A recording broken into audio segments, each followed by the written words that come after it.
अस्सलामुअलैकुम दोस्तों, आज मैं आपके लिए एक ऐसी रेसिपी लेकर आई हूँ जो कि हर घर की फेवरेट होती है। बच्चों से लेके बड़ों तक सब मज़े ले ले के खाते हैं। लेकिन जब हम इसे घर पे बनाते हैं तो ये हमें बहुत ही महंगी पड़ती है, क्योंकि तेल में इसे फ्राई किया जाता है आलू की चिप्स।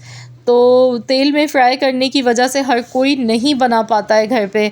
तो आज मैं आपको बिना ऑयल में फ्राई किए बताऊंगी किस तरह से आप ये चिप्स मज़ेदार सी घर पे ढेर सारी बना सकते हैं। सेहत और मज़ा दोनों एक साथ आप पाएंगे। तो इस माह रमज़ान में बच्चों को बनाकर दें उनकी पसंदीदा ये चिप्स आलू की, जो कि बनेगी बहुत ही लाजवाब। तो इसके लिए आलू मैंने यहाँ पर लिया है। आलू आप देख सकते हैं बहुत बड़े साइज़ का आलू है ये। तो मैं सबसे पहले इसे पील कर लूँगी।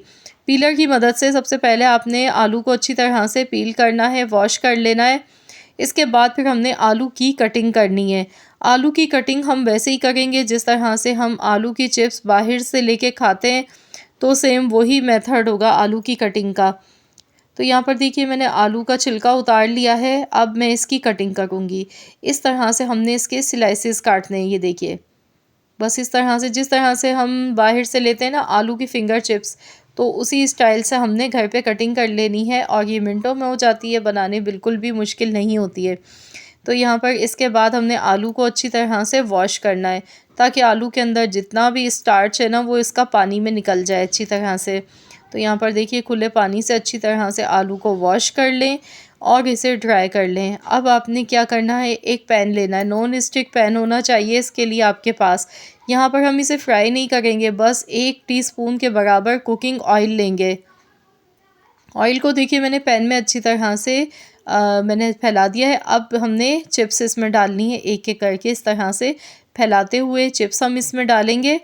तो यहाँ पर 2 तरीके हैं चिप्स बनाने के। तो मैं आपसे आसान वाला मेथड शेयर कर रही हूँ। इससे भी ज़्यादा अगर आप चाहते हैं 1 चम्मच ऑयल भी ना लगे, तो फिर आपने क्या करना है, चिप्स को आपने 2 मिनट तक पानी में पहले उबालना है आलू को। इस तरह से फिंगर चिप्स आपने काटने के बाद आपने गरम उबलते हुए पानी में से डालना है। 1 से 1.5 मिनट के लिए बॉयल करें, निकाल लें, ठंडा होने दें। उसके बाद फिर आप इसे फ्राई करें। तो यहाँ मैंने फ्राई तो नहीं किया है, बस थोड़े से कुकिंग ऑयल के साथ मैंने ये चिप्स बनाई हैं। और देखिए कलर भी कितना खूबसूरत आया है। तो आपकी मर्ज़ी, आप लाइट कलर आने तक पका लें या डार्क कलर आने तक, जैसी आपका दिल चाहे। तो इसमें चिकन पाउडर थोड़ा सा डालेंगे, क्योंकि जो हम बाहर से चिप्स खाते हैं लेके, तो उसमें चिकन पाउडर का इस्तेमाल होता है, जिससे फ्लेवर अच्छा आता है। चाट मसाला ऊपर से डालेंगे, साथ में केचप, मेयोनीज़। जिस तरह से हम बाहर से लेके खाते हैं इन लवाज़मात के साथ, तो ये बड़ी ही मज़े की लगती है आलू की चिप्स। तो बिना कॉर्नफ्लोर के आज हमने बनाई है। अगर आप लोग कहेंगे तो मैं इंशाल्लाह ताला कॉर्नफ्लोर के साथ भी जो क्रिस्पी क्रंची सी मज़ेदार सी चिप्स बनती है, उसकी रेसिपी भी इंशाल्लाह ताला आप लोगों के साथ शेयर करूँगी। तो ये मैंने उन लोगों के लिए रेसिपी शेयर की है जो ऑयल का इस्तेमाल नहीं कर सकते हैं। तो इस माह रमज़ान में आप इस तरह से बना के खा सकते हैं आलू की चिप्स। तो इसमें ऑयल का भी ख़र्चा नहीं होता है, बस नॉन स्टिक पैन आपको चाहिए। अगर आप दूसरे बर्तन में बनाएंगे तो चिप्स आपकी चिपक जाएगी नीचे। नॉन स्टिक बर्तन में चिपकती नहीं है। और बिल्कुल 1 चम्मच ऑयल के साथ देखिए कितनी ढेर सारी चिप्स बन के तैयार हुई है, जो कि बहुत ही मज़े की बनी है। तो ज़रूर आप लोग भी इस रेसिपी को ट्राई करें, अपना फ़ीडबैक दें। मिलते हैं इंशाल्लाह ताला एक और रेसिपी के